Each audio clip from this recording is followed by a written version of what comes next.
Copiii mei m-au abandonat în spital la 92 de ani, dar m-am recuperat și i-am scos din testament.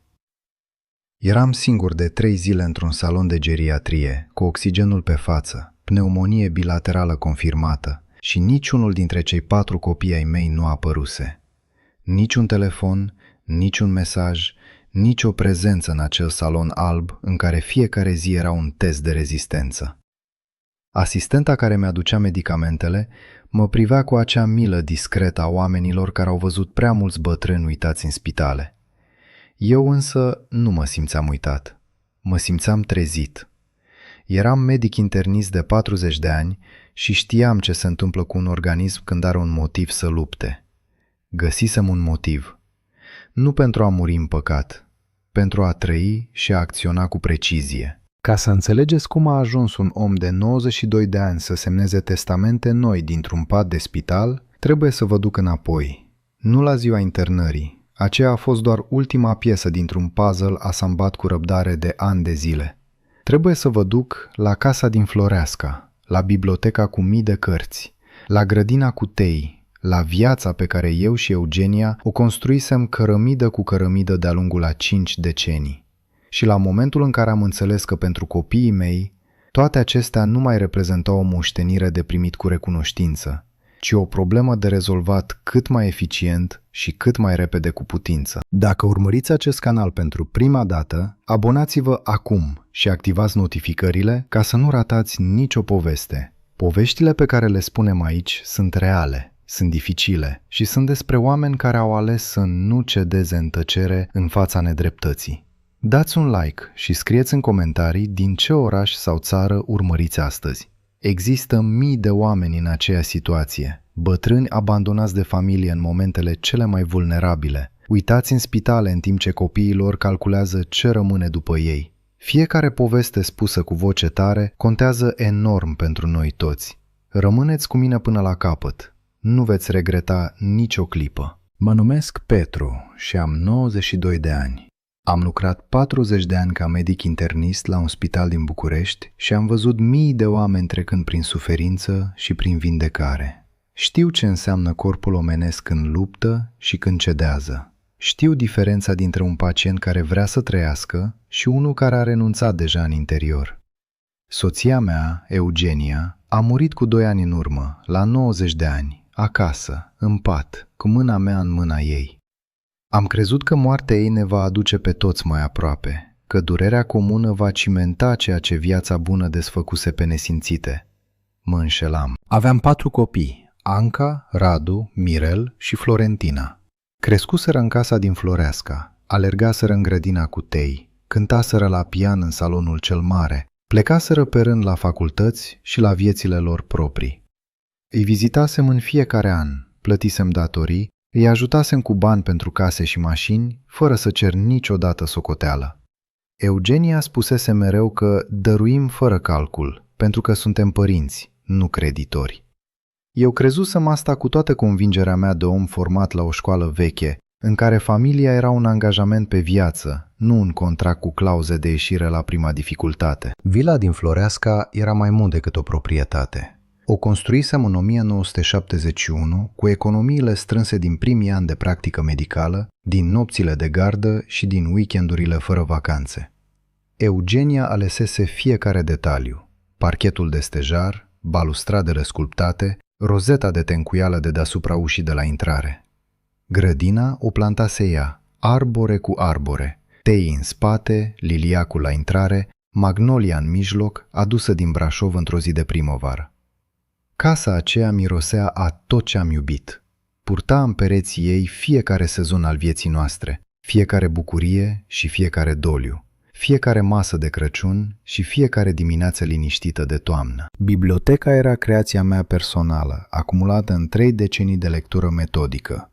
Medicină internă, anatomie, fiziologie, dar și filozofie, literatură, istorie universală. Rafturile acopereau 3 pereți ai camerei de studiu și se ridicau până la plafon. Aveam scări din lemn montate pe șine, ca în bibliotecile universităților vechi. Eugenia glumea că mă căsătorisem mai degrabă cu biblioteca decât cu ea. Acea bibliotecă era arhiva gândirii mele, dovada că un om poate trăi o viață întreagă în compania ideilor și că asta nu e o fugă din lume, ci cea mai profundă formă de a fi cu adevărat prezent în ea, zi de zi. Valoarea casei crescuse enorm în ultimii ani. Zona Floreasca devenise una dintre cele mai căutate din București, cu prețuri care ar fi șocat pe oricine din generația mea. Știam asta, pentru că Radu mă întrebase de câteva ori, cu o dezvoltură prefăcută, dacă mă gândeam vreodată să vând. Îi spusesem de fiecare dată că nu, că acea casă va rămâne în familie ca loc al continuității, al memoriei, al rădăcinilor comune, nu ca o moștenire calculată în metri pătrați. Acum înțeleg că el interpretase răspunsul meu ca pe un obstacol temporar de depășit prin răbdare, nu ca pe o valoare de respectat cu adevărat. Pneumonia a lovit brusc, la începutul lui ianuarie. Febră mare, dispnee severă, stare generală alterată rapid în câteva ore. Știam din proprie experiență clinică ce înseamnă pneumonie bilaterală la 92 de ani. Știam exact cât de gravă era situația și care erau riscurile reale. Am cerut să fiu internat imediat, am dat numărul Ancăi la recepție, am urcat în ambulanță calm, ca un profesionist care cunoaște protocoalele. Eram deja în terapie intensivă cu oxigenul pe față când am realizat că niciunul dintre copii nu sunase înapoi să verifice. Asistenta mi-a confirmat că nu am vizitatori. Am mulțumit-o, am închis ochii, am respirat, am așteptat. Prima zi a trecut fără niciun sunet din familia mea. A doua zi la fel. La a treia zi, Radu a apărut, trimis de Anca, mi-a explicat, ca și când prezența lui era un favor acordat cu grație. A stat 20 de minute, privind aparatele cu expresie de disconfort evident, de parcă șederea în acel salon îl costa ceva mai mult decât putea plăti. A zis că are o ședință importantă și că va reveni. Nu a revenit. Mirel a sunat să întrebe cum merg lucrurile, cu vocea cuiva care bifează o obligație. Florentina a trimis 3 cuvinte. Tată, ești bine? Eram cu oxigenul pe față în terapie intensivă. Nu eram bine. Doctorul Vlad era un om tânăr, cu o față serioasă și cu manierele unui medic format la o școală bună. Venea dimineața, controla fișa, ajusta tratamentul, vorbea puțin, dar clar. Într-o dimineață a rămas mai mult decât de obicei. Mi-a spus că recuperarea mea era posibilă, dar că depindea mult de suportul familial în săptămânile care urmau, de mediul în care mă voi întoarce, de prezența cuiva lângă mine acasă. L-am întrebat direct dacă credea că voi supraviețui. A răspuns, fără să se uite în altă parte. Dacă vreți dumneavoastră? Da. I-am spus că vreau. Nu pentru ei. Pentru mine.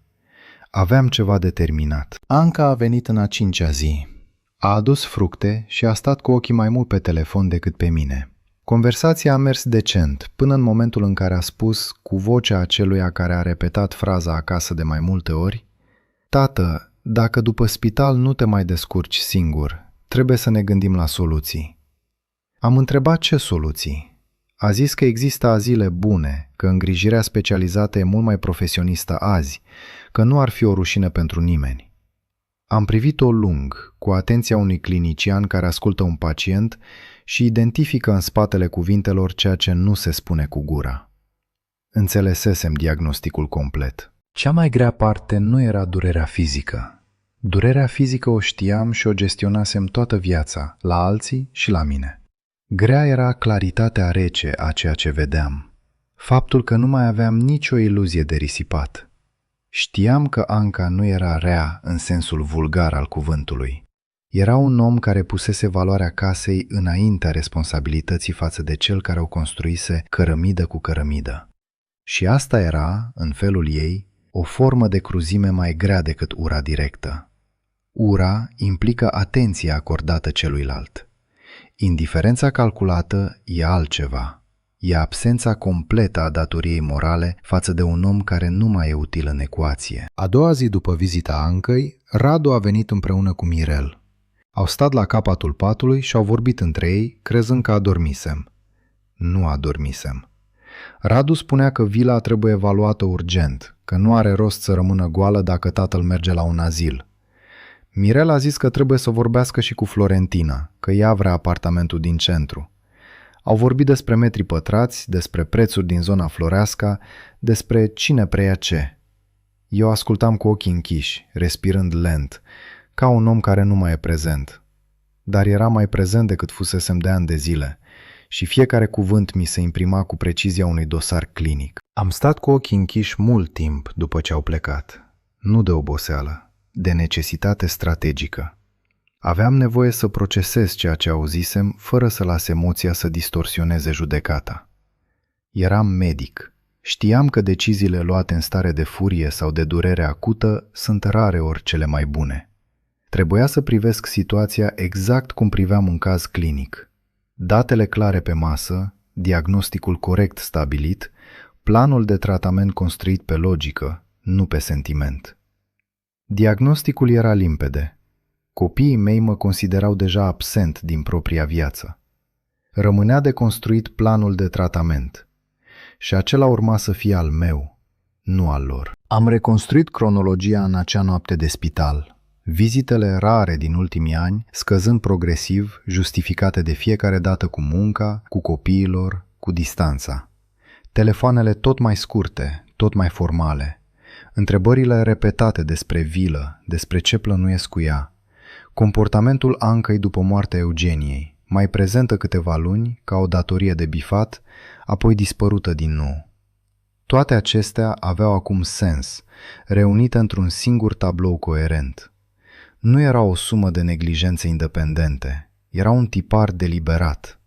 Iar un tipar, în medicină ca și în viață, indică o cauză și o cauză identificată corect permite un tratament eficient și precis. Înțelesesem tot. Nu mai aveam nevoie de alte dovezi sau confirmări suplimentare. Știam ce gândeau, ce plănuiau și ce așteptau cu răbdare. Știam că în calculul lor eu eram deja un om care se va stinge curând. Un om al cărui unic rol rămas era să elibereze resursele acumulate.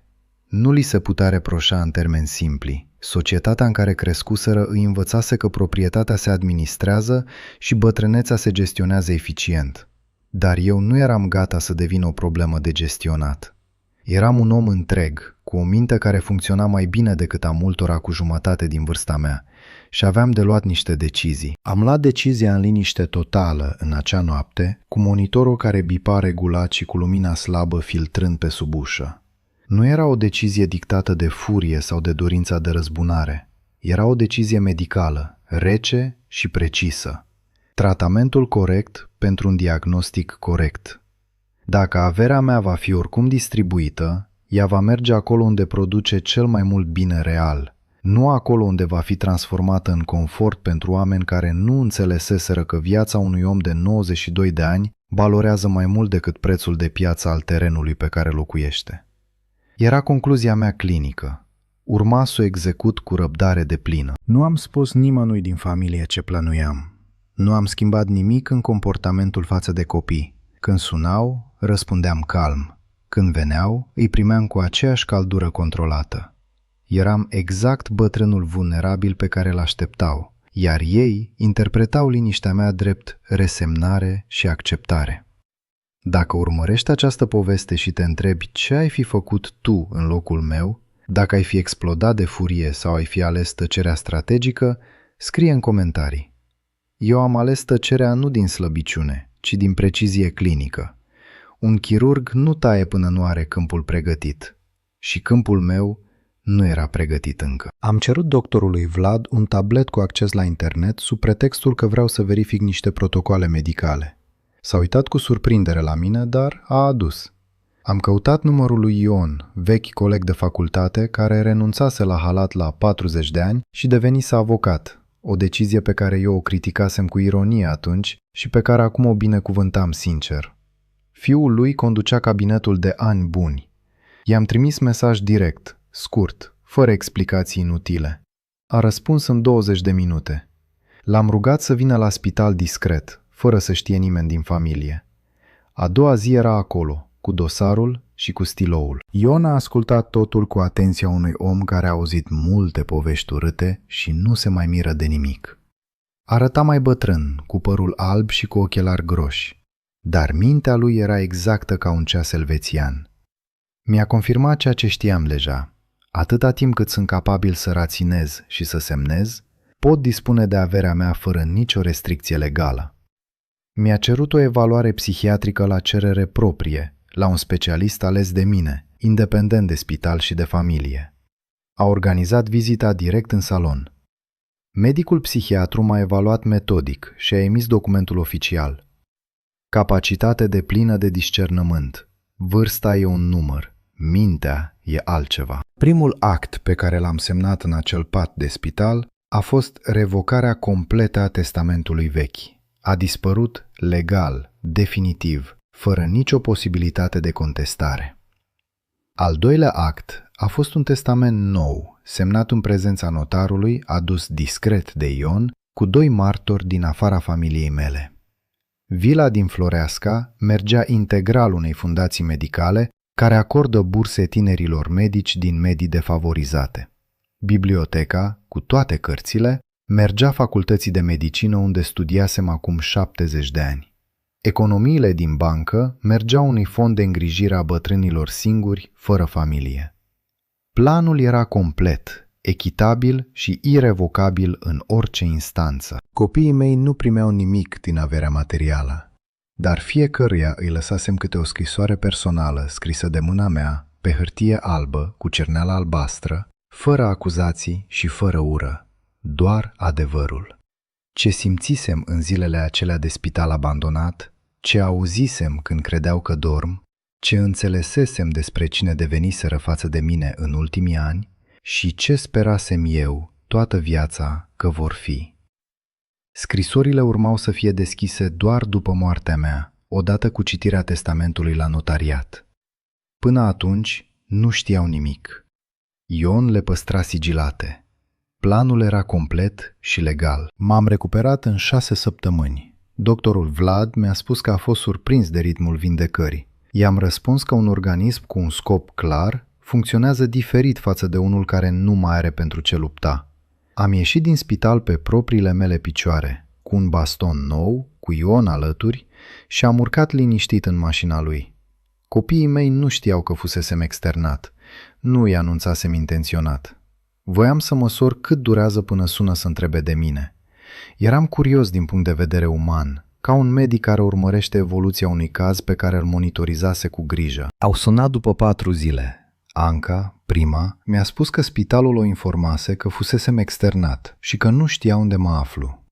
I-am spus liniștit că sunt acasă, că am o îngrijitoare serioasă, că mă simt bine.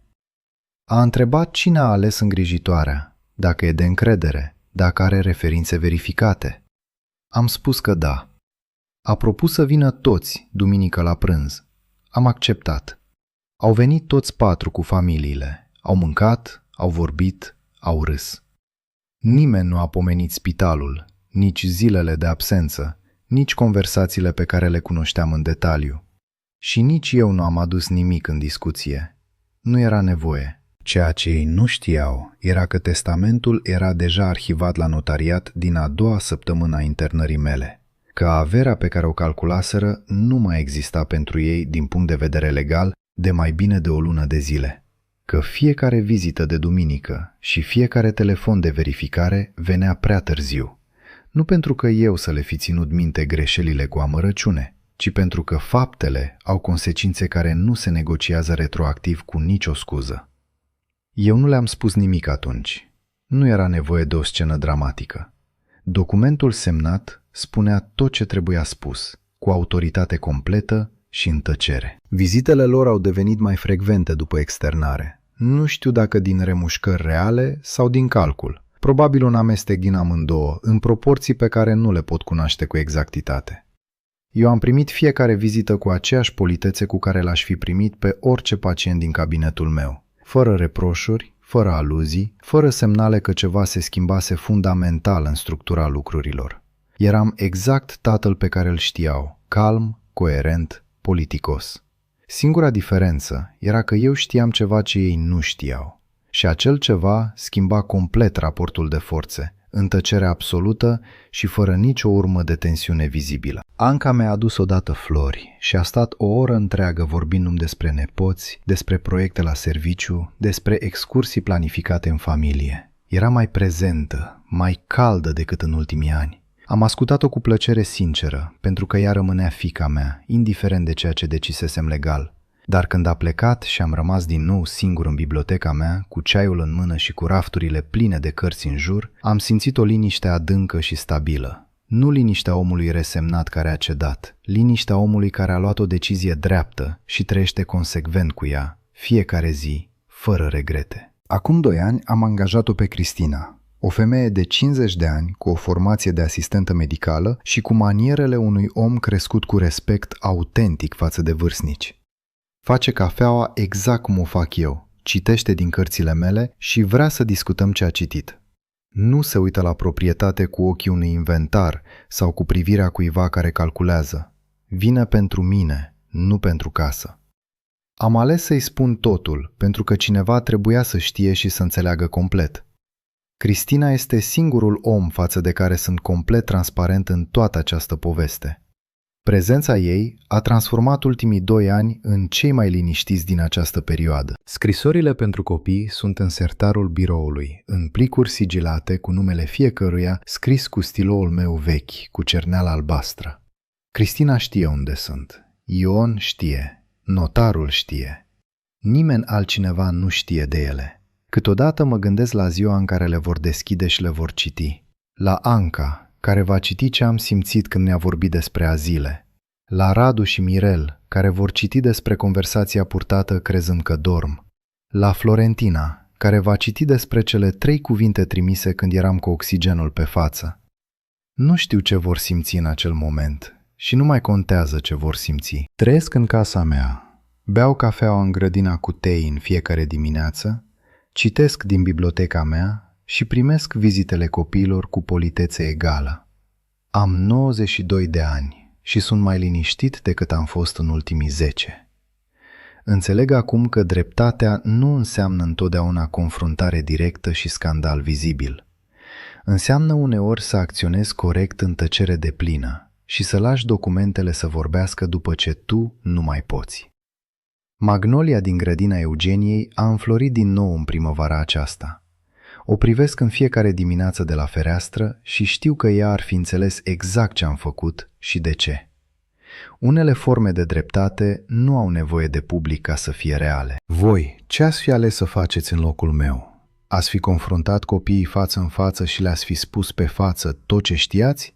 Sau ați fi ales tăcerea strategică și răbdarea unui om care știe că documentele vorbesc mai tare decât orice cuvinte rostite în furie?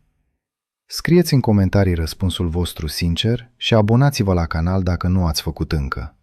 Fiecare răspuns al vostru îmi spune ceva profund despre cum privim cu adevărat dreptatea, familia și responsabilitatea față de cei care ne-au dat viață și ne-au crescut cu tot ce aveau. Poveștile voastre contează la fel de mult ca ale mele. Vă citesc pe toți.